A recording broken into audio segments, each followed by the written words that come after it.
Welcome on in to the midweek edition here of WagerTalk Extra. I'm your host, Dan Alexander, alongside my great guest, reminding you no matter what sport you're cashing in on, that money is all going to spend the same. And we got a little UFC we're going to be getting into here at the top. Andy Lang's going to have his There Will Be Blood segment. We'll find out if there was blood last week and if we're one step closer to dressing up like idiots live on the show here. We got your fight to watch, and then fresh off of a clean sweep of the Fast Five. Hop below in the comments and let us know if you cashed in with Andy last week. He's got another Fast Five for you, 5 fights that he's going to give you free plays in and get you maybe some extra plus money back on that. Then Kevin Dolan going to shut things down. He's got a little soccer preview for Friday and then a boxing match he wants to break down. 2 plays coming your way in that. So let us get into it and welcome in the official co-host of the show, Andy Lang, joining me here today. And Andy, the one thing I look forward to every weekend is the message from you saying, we got blood, baby, because that means that we're one step closer in the segment that we have a sound drop for you here, and maybe I'll actually play it when we air it this time. But it's time for There Will Be Blood. I want your blood. Nailed it. And I want your souls. And I want them both right now. So let's get right into it here, Andy. And where do we think we might just see some haymakers being thrown in this week? We go to Adam Fugitt and Mike Malott. So Mike Malott was one of the driving forces to get this UFC event in Canada. Mike Malott is Canadian, vicious fighter. And that's kind of what worries me about this, because I think Adam Fugitt is a live dog. And the reason why I think he's a live dog is he's really, really tough. And when you have these fighters that don't go down easy, the fight gets extended a little bit and you have much more opportunity for blood. So on paper, Mike Malott should win. He's more explosive. He has more paths to victory. He can work the submission. But we haven't seen him get out of the first round only one time. He's only done it one time in his entire career. And so what's going to happen, I believe Mike Malott's going to come out pretty fast and furious, but I think Fugitt weathers the storm. Fugitt's one of these tough guys. He doesn't have very crisp striking, but he's going to be the same size as Malott, maybe even just a touch bigger. And Fugitt's going to test the cardio. And I don't think Mike Malott has the best striking defense in the world, especially if he gets a little tired. So if this gets out of the first round, expect this to start to turn into a bit of a war. And the more tired that Mike Malott and Fugitt gets, the more their hands are going to drop. There's going to be less defense. I think this is a live dog here, and I think this gets to be a pretty violent fight, especially if it makes it out of the first round. So on paper, Mike Malott should win.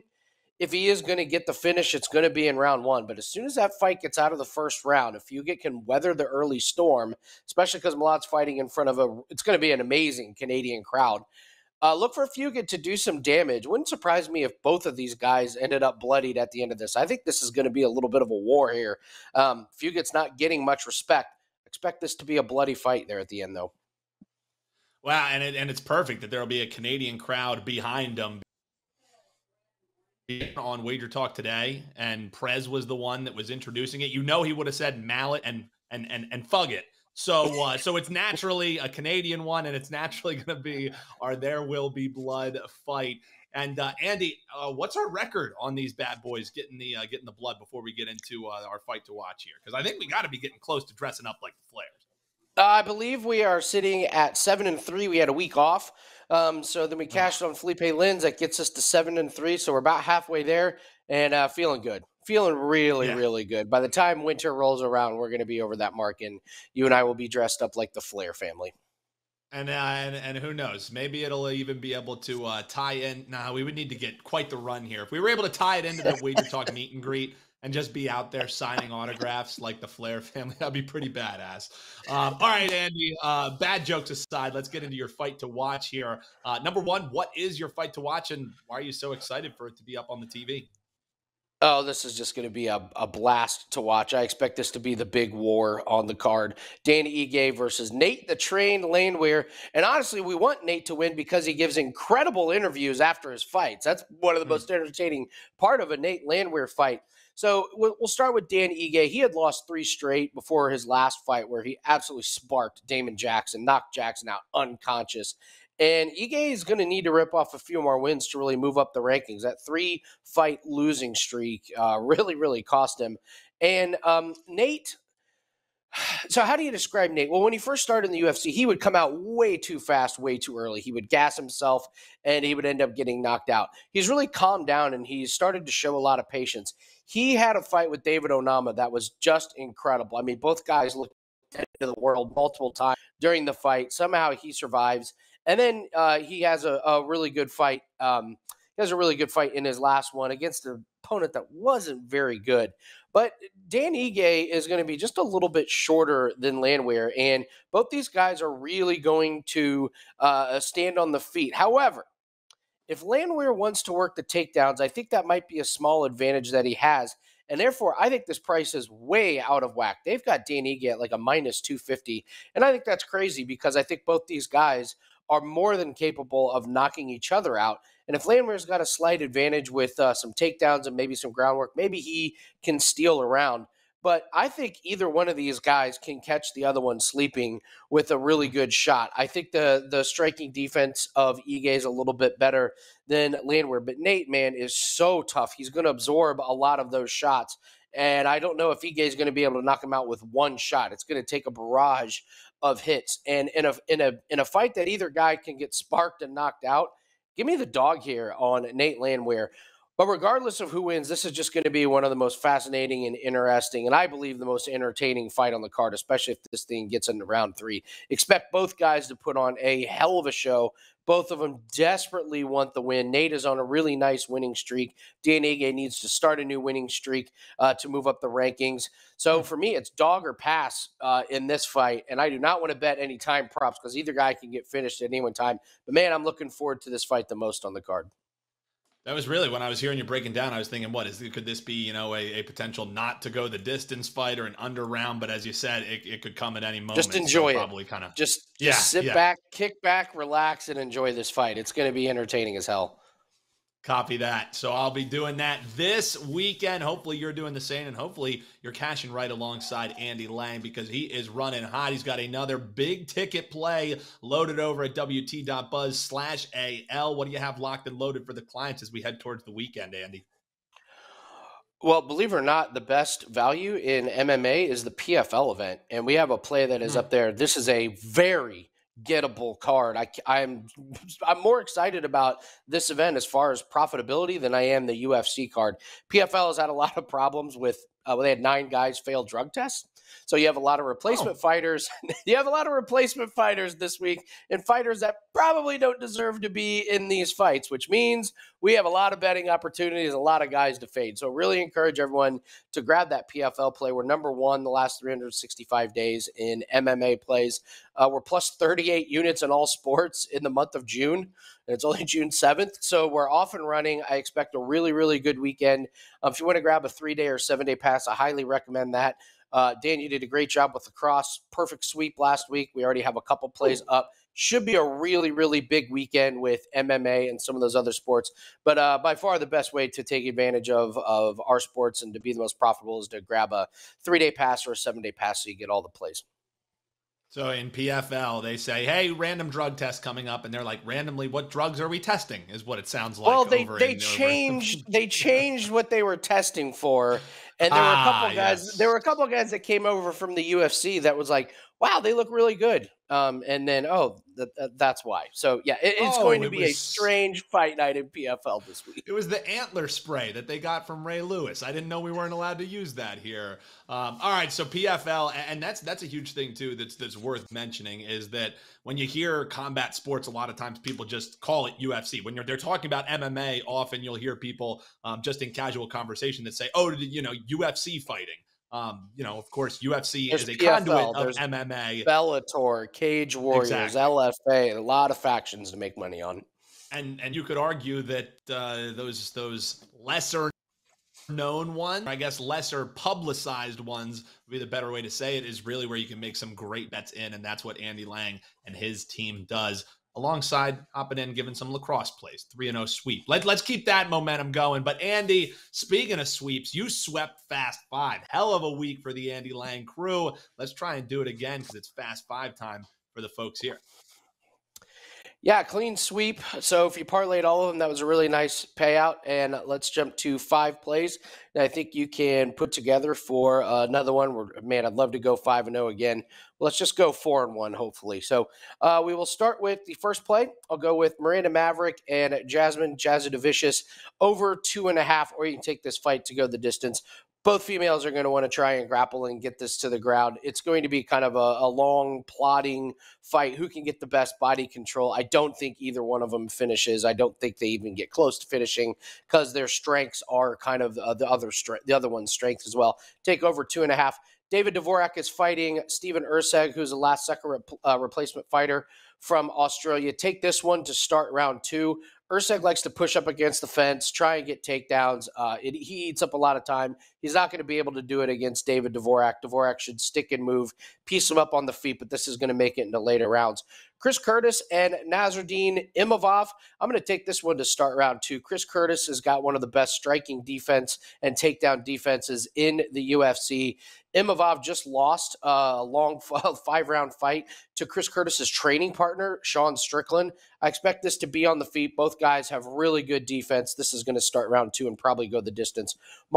Andre Barrios and Eric Anders. Give me Barrios on the money line. Eric Anders has very little cardio once you get into the second round. Barrios does a fantastic job of exploiting bad cardio on other people. He did it last fight against Julian Marquez. I think he does it here. Look for him to wear down Anders and win by decision, or maybe even get the finish when Anders gets tired late. And then Blake Bilder versus Kyle Nelson. Kyle Nelson is a Canadian fighting on this card. Honestly, probably the only reason he is fighting on the card is because he's Canadian. Bilder should run through him. Kyle Nelson's not very good. He doesn't do anything great. Striking isn't very good. He can take guys down, but he can't do anything with it. Bilder's just much more active, got great takedown defense, and he's got cardio for days. So give me Bilder over Kyle Nelson. So that's Maverick and Jazzy DeVicious over 2.5 rounds. Dvorak and Ursag will start round 2. Curtis and Imavov will start round 2. Marc-Andre Barrios on the money line, and Blake Bilder on the money line. That's your Fast 5. Bang! Getting it done under the buzzer there, my man Andy Lang, and he deserved it. It was a little longer than he had been going, but he deserves a little bit of extra time after he swept the board for you. If you're not betting the Fast 5, I don't know what you're doing here. And if you're not betting Andy Lang's weekend plays using the promo code Andy3, I also don't know what the heck you're doing. But that's going to do it for our chat here with Andy Lang. We're going to step aside real quick. We got a boxing play and a soccer play left coming up from the Irishman right after this here on WagerTalk Extra.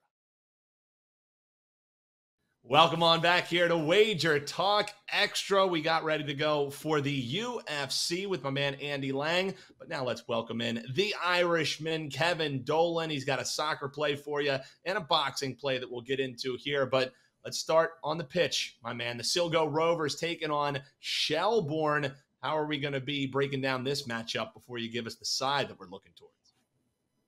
Yeah, some good old-fashioned Friday night action over in the Irish Premier Division, Dan. It's nice to see, when all of these other leagues are wrapped up for the season, still get these smaller leagues over in the limelight, across the summer months. But turning to this game specifically on Friday, Sligo are in the second worst form in the entire league right now. They've lost 5 of the last 6 games overall, and they're facing a Shelbourne team in this one that have been strong at home this year. They've won 3 of the last 4 at Tulka Park outright. They have the joint second-best home record in the league this season as well. But as you well know, not everything's as easy as it appears on paper. All right, so if it's not as easy as it appears, does that mean that we may just have a barking dog in this one? Is that the way that we're looking, Kev? I believe so, yeah, Dan. I mean, just those first glance numbers, you'd probably be all over Shelbourne in this one, given the small line and their recent form. But, while they've been winning consistently at home at Shelbourne, they've nevertheless been beaten up on, kind of cupcake opponents in those recent home games, UCD, Drogheda, Cork City. Cork City, to their defence, have started to put some good results together of late. But nonetheless, all of those teams ranked bottom 3 in the league overall. So on top of that, Sligo are one of those rare teams that actually play better away from home than they do at home. Sligo averaging the 3rd highest defensive XG chances created on the road this season. And they're facing the team in Shelbourne who have struggled to score at home this year. Shell's averaging just 1.00 goals per game in Dublin this year. That's tied for the 3rd lowest average in the entire league across 2023. So Sligo Rovers are on a poor run of form right now, no question, but this is a venue where they've picked up points in 6 of their last 9 visits to across recent seasons, and we're expecting that to continue on Friday also. So Sligo Rovers for me, plus a quarter goal against Shelbourne in the Irish Premier Division this Friday.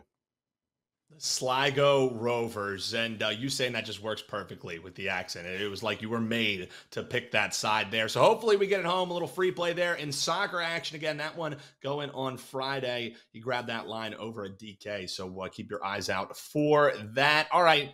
Your true love, though, like you handicap soccer because you're damn good at it. Your true love is what happens in between, inside of the ring. And Saturday, this one's a pretty good one. One of the fighters we've talked about before is this Teofimo Lopez. He's taking on Josh Taylor. Before you got the play, how do you see this one kind of shaking out, or anything we should know heading into this weekend's bout? The crazy thing about this fight, Dan, is if we go back like a little over 18 months, 20, 21 months, this fight is absolutely huge. Undisputed at 135, jumping up to take on undisputed at 140 for all the marbles. I don't believe that's ever happened in the 4-belt era. I stand corrected if you come at me in the comments. But, fast forward this fight 18 months, and at least publicly, it seems to have lost a lot of its luster. Teofimo Lopez lost all of his belts to George Kambosos. He really hasn't looked good in his last couple of fights. Didn't look good against Sandor Martin last time out at 140 either. I thought Martin actually edged out that fight personally. On the other side, we've got Josh Taylor, who relinquished most of his straps voluntarily. Understandable when 12% of your purse is going to sanctioning bodies. But, he too looked lackluster in his last fight against Jack Catterall, a fight many people, including myself, felt he lost. So both men looking for some redemption ahead of this one. But like we said before, we know how good both of these guys are when they're at their very best. Both previous undisputed champions. So I'm expecting fireworks in this one on Saturday. All right, so fireworks doesn't necessarily mean knockout, though, right? Do we expect this fight to maybe go deep into these rounds, or should we expect one of these fighters to be hitting the mat rather early? How are you betting that, Kev? I believe we see rounds in this one, Dan. Both guys were sniping at each other in the recent presser they had over on ESPN+. Teofimo was saying Taylor keep shifting the blame for his recent performances onto trainers. He left Tyson Fury's old trainer, Ben Davidson, immediately after the Jack Catterall fight to link up with Joe McNally up in Liverpool. And Taylor came back and said there's been absolutely no improvements in Lopez's game either over the last few years. Continued to remain training with his father. So both of those are valid arguments in my age. Taylor's been with numerous top trainers over just his last few fights. Shane McGuigan, Ben Davidson, now Joe McNally. He's obviously learned a lot under each trainer. Some change is good, but this will be his first fight under Joe McNally on Saturday. And Taylor's been out of the ring for 15 months as well. So as good as McNally is, that's still probably going to take some time to gel that relationship. And on the other side, Taylor's comments about Teofimo might be even more on point. Teo's powerful. We know that. He's athletic. He's extremely explosive in fights. But, as he's approached the summit of the mountain over recent years, that fall back on technical advice from his corner just hasn't been good. I believe it was during the Kambosos fight where his father was saying, keep calm, keep calm, finish this guy already. The advice from Teo's corner seems to be all over the place. So both guys definitely have the ability to turn off each other's lights in this one. Taylor's very aggressive. He's got a very aggressive style in the ring. He likes to rough up close on the inside. He has power as well. He showed that against a very tough Jose Ramirez, who he put down multiple times in the last fight stateside. While, we all know, obviously, what Teofimo brings to the table, that one-punch knockout power, as he showed against Richard Commey. While a stoppage isn't out of the question here, I do believe with Taylor's inactivity, working with a new trainer as well, coupled with Teofimo's own adaptability issues in fights, I think we see both men weather the storm here on Saturday and see this one eventually go to the cards. So minus 146 right now in FanDuel for will this fight go the distance. I like that. Man, I love it because you're able to give a free play, and talking about staying light on the feet, being able to move around the ring. Correct me if I'm wrong, but you have a 4% play that's loaded up at WagerTalk.com on this fight. So breaking down the entire fight 2 different ways, and you weren't able to slip out the 4%er for the folks. So they're going to have to head over to your page to grab that one. What else will they find locked and loaded, my guy? Yeah, as you said, we got a 4% best bet up for that fight. between Taylor and Teofimo Lopez for this weekend. Up almost 50 units of profit across our last 70 bucks and best bets. So make sure and join us for that. Soccer obviously continues to run strong. 74 and 48 across our last 122 soccer best bet sides for over 57 units of profit. You can lock in a 30-day soccer all-access pass right now for less than half price. Knocks that down from a regular $199 to just $99 for the month when using code June50. So, we've got soccer selections going up daily at WagerTalk right across the summer. Scandinavian leagues, Ireland, Korea, MLS. It really is the sport that never sleeps. So excited for June, excited for this weekend, and looking forward to another great month ahead. Yeah, the sport may never sleep, but Kevin Dolan, you got to get some sleep because you're recording all the way from Korea, my man. So I got to get you out of here so you can get to bed. Appreciate you joining us here on the show. And as he said, use that code June50. Take $100 off that, or 50% off, that 30-day soccer all access. That is a huge deal for a guy who he shared the numbers there with you over the last 100 plays. Humming at a great rate. Big thanks to Kevin Dolan. Big thanks to Andy Lang. That does it for another edition. We will be back on Thursday. Adam Trigger giving us a little KBO weekend action, and we'll have Andy Lang breaking down some NASCAR for us. So join us then. But until then, I've been your host, Dan Alexander. Best of luck. We'll see you back here on WagerTalk Extra.